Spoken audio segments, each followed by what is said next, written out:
All right, Fresh, let's go our poll winner of the week. Folks, if you haven't already, make sure you're following us on social media, on the X every single week. We put out a college football poll. We tell you, hey, vote for the game, and we let you guys decide. We let you decide on which games we're going to talk about here. And our poll winner with an amazing over 50% of the vote. That's been a first for a long, long time there. Hey, it's third time the charm. The Utah Utes traveling to Southern California to face the USC Trojans. Both teams have one loss on the year. Utah is 5-1.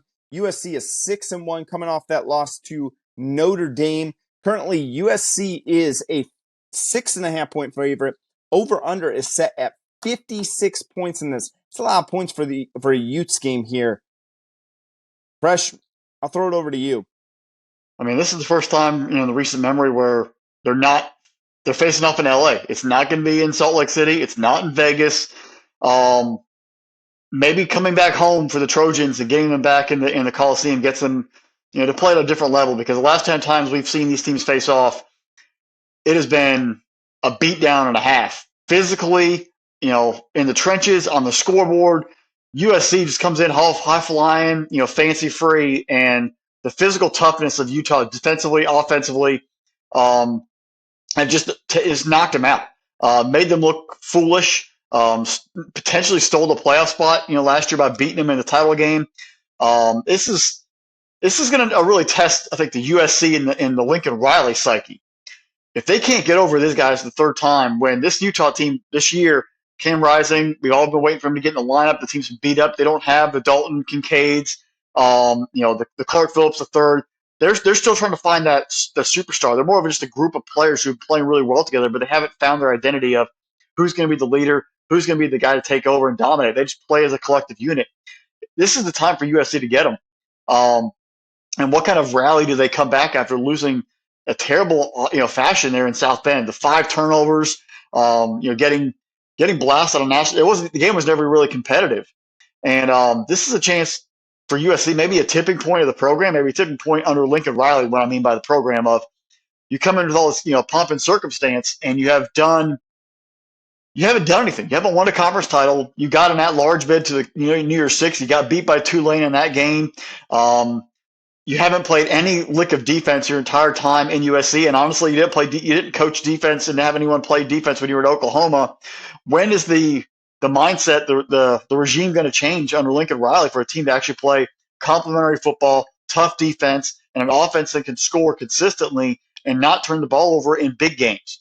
You can put up tons of points versus whoever, but you've been looking a little rough. Even going back to the Colorado game, there were a lot of eyes were opened about how lackluster, how terrible the defense was, letting Colorado come back in that football game, having some off nights, not playing a full football, from top to bottom, offense, defense, and special teams. We just haven't seen that. And then you get all this Caleb Williams Heisman campaign, 2.0 coming off of all of that. We haven't seen them reintroduce themselves consistently. This is a chance by beating Utah, finally by beating Utah. But to do it, you're going to have to be physical. And you know what? You might actually have to swallow your pride and run the football and take the ball out of Caleb Williams' hands. Be physical at the line of scrimmage. Match Utah for what they are. They are physical. They are a grinded-out football team, and they make you play the full 4 quarters and then get you in the fourth quarter when you get too tired and turn the ball over. If you look back at some of these games, they get them in a down 10, late in the ball game. They fight. And then you lose your focus and you turn the ball over. USC has got to become that football team. You've got to embody the team that's actually taken you out of your playoff hopes the past couple of years. You've got to fight back and actually drive home and be physical on offense and defense and try to dominate the football game. They're not going to get any easier when you have Washington, Oregon coming up, and UCLA is looking much improved. This could really spiral out of control if you do not win on Saturday in the Coliseum. Utah is not what they were the past 2 years. You have to get your chance now, because if you lose this Utah team, it could all fall apart pretty quickly in the Coliseum. And I know Caleb Williams doesn't want to go play for the Chicago Bears and is trying not to get drafted, and just put out this comment about if he gets drafted and win over all he wants, ownership stake in the team and all that fun stuff. It's his way of trying to avoid going to the NFL. But what is he coming back to if the team is terrible? If this thing falls out, you got to go and get your money as fast as you can. This is a big game for USC and a big game for the Trojans, offense, defense, and special team psyche. Where they are, they are truly a championship quality program. It wasn't a conference loss to Notre Dame. I still think it killed their playoff hopes, but you have a chance of maybe still competing for a Pac-12 title and keeping yourself in that race. But you've got to take care of business versus Utah. On the other side, Kyle Whittingham, keep doing what you're doing.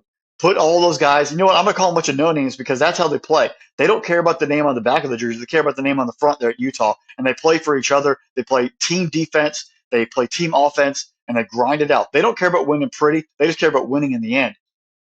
They're going to come in 100% prepared, ready to go and execute on defense. If they just have to manage the football game, continue to force Caleb Williams into bad decisions, and try to mess with Lincoln Riley's mind, make him outthink himself. And that's how you win. In the end, though, I think Caleb Williams and USC grind out an ugly win. They survived Utah. They finally overcome them.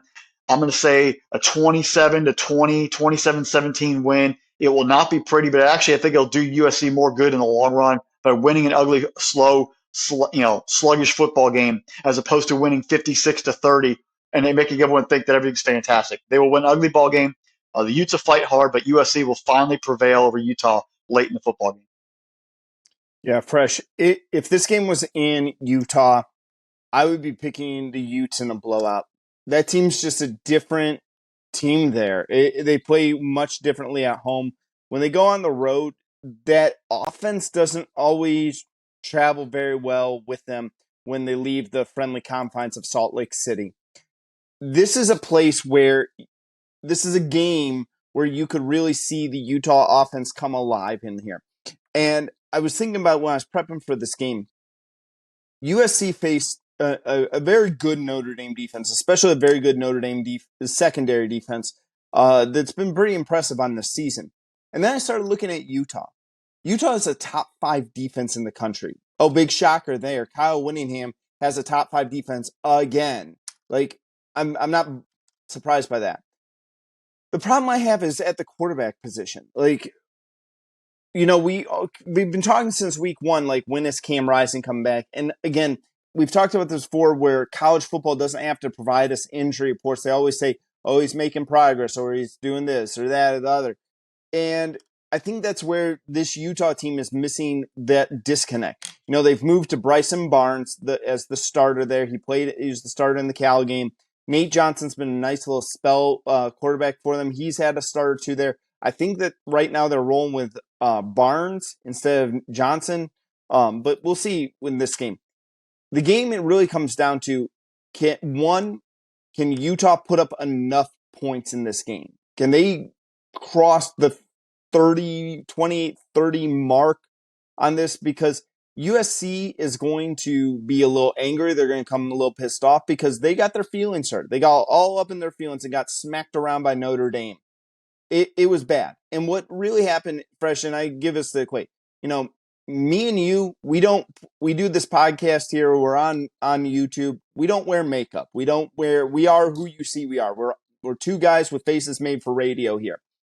And I feel like USC is when you see a person with makeup on and it runs off and you're like, ooh, you were really hiding some of your flaws there with that makeup.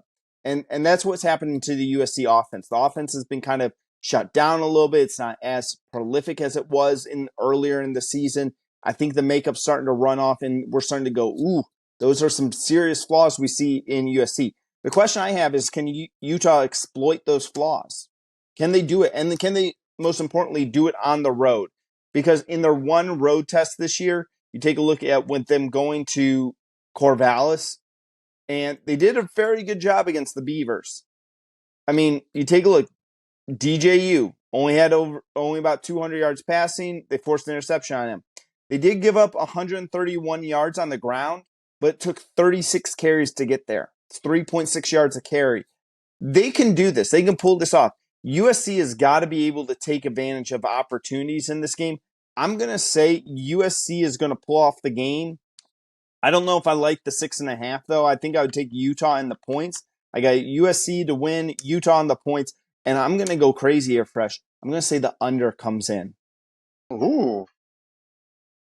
Just very, very sluggish, very low scoring. Right. USC is actually going to play some sort of defense. I don't think they're going to play some defense. I don't think Utah's offense is good enough to exploit the bad defense of USC. I That's I, I, I think their you know what? defense will I could travel. see it. I could see that. I could see it. Yeah. So, That's a sign your offense is terrible. right. And I think if we got word tomorrow that Cam Rising's this is his first game back, then pretty much throw everything I said out the window. I think Because it'll. I everything think will that actually change. might still come into play because it'll be a sluggish rebound for him. He hasn't really played all year. Right.